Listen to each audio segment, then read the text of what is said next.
Welcome back to the channel, everyone. Europa League, we're playing tomorrow night, FC Porto away, and it certainly will be a tough game. But there's a lot that will be riding on this particular game.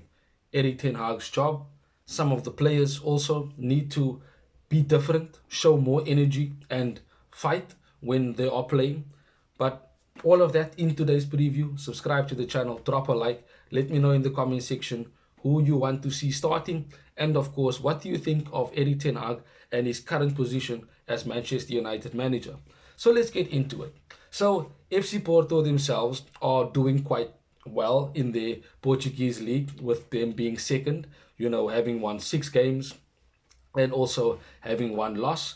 And in the Europa League, it's kind of the opposite. They lost their first game to Bodo Glimt, and that kind of shows that they do have vulnerabilities, they do have weaknesses. Their manager, Vitor Bruno, is of course the former assistant to Sergio Conceição, who was the previous FC Porto manager. And the team itself is a good team. In Portugal, they are one of the big clubs. They are expected to win the league as much as they can, if not every season. Likewise with Sporting and Benfica, etc. But Porto themselves, especially with them being at home, will be confident. We know their goalkeeper is Diego Costa, a very good goalkeeper who we wanted before Ten Hag chose to get Andre Onana for us as our number one. But of course, he is Portugal's number one, and he's a very good goalkeeper at that.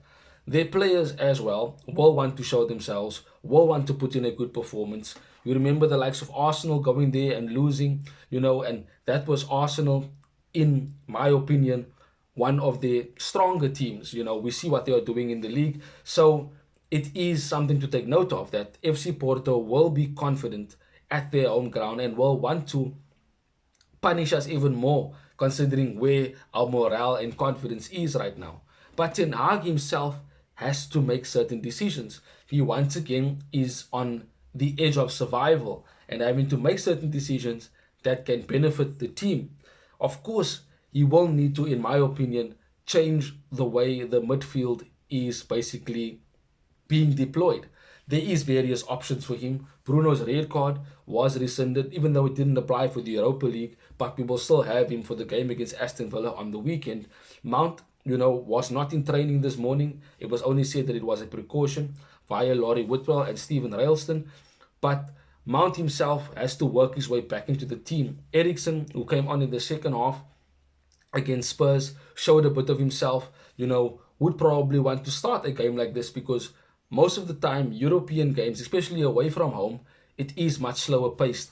And even if you do play someone like Eriksen, who doesn't have the legs, the way he takes up free positions in space, and of course his delivery from set pieces, and when he does have the ball to find our forwards, will help us to try and dominate possession, which is what, as I always say, Ten Hag is wanting to do. Omar Barada, Dan Ashworth, them all said, Jason Wilcox included, all said that we want to move more towards a possession-based style of play. So we will want to have more ball players in our team. Kobbie Mainoo was in training this morning, and in my opinion, I don't think he should be starting this game. He is starting to look like he's getting burnout. We're continually playing him, starting him in big games, and he needs a rest, in my opinion. So there wouldn't be any need to start Kobbie Mainoo in this game, when you do have someone like Eriksen, who has European experience, knows how to play against these types of teams. And of course, you also have Casemiro that can come in the second half just to tighten up the midfield. But the way Ten Hag sets up the team for us to go and attack, he needs to have a look at the midfield and see exactly why we are unable to play out from the back comfortably like we have done before, and why, when we are being counter-attacked or having to go from an attacking transition to a defensive transition, why are there so many gaps and spaces for other teams to exploit? And a team like FC Porto, being at home, will want to exploit and put pressure on us from the very first whistle. You saw against Spurs, when we did not show up from the very first whistle, we were behind within 3 minutes. That cannot happen against FC Porto. Against FC Twente, we gave away a goal because a defender decided to run through, similar to the game against Spurs. It cannot happen. We need to start better. We need to start with a much sharper mind and be more aggressive.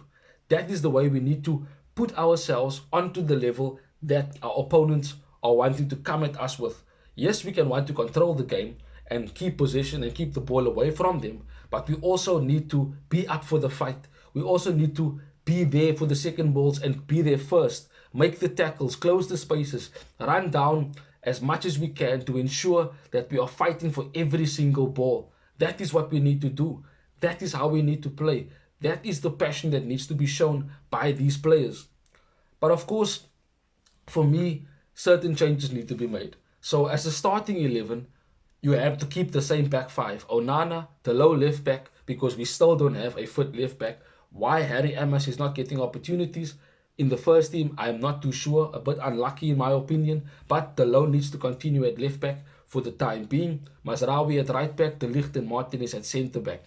The forwards, for me, I would want to obviously have Rashford on the left hand side because I think he will start, even though him and Garnacho both didn't have a good game. But if you want to go with someone on the left hand side, you're going to go with the person that has more experience playing in a European game away from home. You would go with Marcus Rashford on the left, and Ten Hag would do the same. On the right hand side, Ahmad needs to come in and start. Yes, you can say Garnacho started against Spurs with Rashford so that we can have pace when we are trying to counter or play balls in behind. But Ahmad allows us to have better possession. His decision making is key. The way he defends, closes spaces, the way he presses, those things all work. And how he finds his fellow midfielders and attackers, that is what he can bring to the team. And Ahmad should be starting on the right hand side for this game. Up front, I know Xerxes has started quite a few games in a row now, but Hoyland has come from the bench in both games that he has been back. So I think it would be a game for him to start, for him to, get that match rhythm in from the beginning. And with us having in midfield, for my opinion, Ugarte, Eriksen and Bruno, I do believe that Ten Hag should do this. Have Ugarte play as the lone six, being that person protecting the back four and closing the spaces that a Eriksen or a Bruno might vacate to go and find another space to try and play make. Don't have Bruno all the way up in the field and Eriksen next to Ugarte or away from Ugarte, thus leaving Ugarte with no options to pass to but backwards, or have to force a pass going forward and then losing the ball, or maybe misplacing a pass that we can be counted from. He needs to have Eriksen and Bruno, in my opinion, as two number 8s, both playing with the mindset of wanting to be in the attack, trying to create in the final third, but also being defensively minded to stay in their midfield positions, not move too far away. Try and be closer to Ugarte, try and be closer to a Martinez, a De Ligt, a Delo, a Mazraoui on the right hand side, and also Eriksen himself and Bruno have the passing range to find Rashford over the top, to find a Hoyland who makes a run in behind or tries to block off a defender by holding him up and having an Ahmad run off him, and linking up with the likes of Ahmad, and that can easily play in small triangles for us to break defensive lines should Porto decide to sit back, which they probably will during the game. They're not going to go at us for the full 90 minutes. But we need to be better for our sake as a club, pride, but also for Ten Hag's sake, because I do not know what is going to happen after these two games. Whether he wins the two games, fantastic, we win Porto, we win Aston Villa, but there will still be questions asked about Ten Hag. Will he be the long-term manager of Manchester United? Is he the right man for Manchester United and its new future that Omar Barada and Ineos are trying to bring back to Manchester United or create from scratch? So Ten Hag himself will need to make changes. He will need to answer certain questions before this game, but also after the game, depending on what the result is.